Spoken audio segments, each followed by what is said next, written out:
Hello friends, నిన్న మా ఇంట్లో కుక్కర్లో పప్పు పెట్టాను ఫ్రెండ్స్. కుక్కర్ పేలింది. 2 విజిల్స్ వచ్చినాయి. 3rd విజిల్ వస్తుంది కదా, బంద్ చేద్దామని ఇట్లా దగ్గరికి వస్తున్నాను. టాప్ మన లేచి ఇట్లా వచ్చి ఇట్లా పడింది ఫ్రెండ్స్. ఇట్లా పడిపోయి పప్పు అంతా పోతుంది. ఇదిగోండి, గోడకి ఎంత తుడిచినా పోవట్లేదు ఫ్రెండ్స్.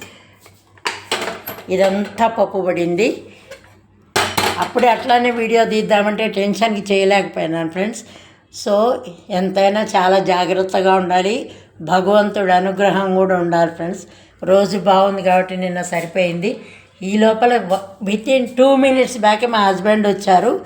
పేలింది కుక్కరు, ఏమైందని వంటింట్లోకి వచ్చారు. ఇమీడియట్లీ గ్యాస్ బంద్ చేశారు. నేనైతే కదలలేకపోయాను ఫ్రెండ్స్. నాకు ఆ టెన్షన్కి ఏం చేయాలో అర్థం కాలేదు. దడంతా ఇవాళ దాకా కూడా అట్లానే ఉంది. సో జాగ్రత్తగా ఉండండి మీరు కూడా.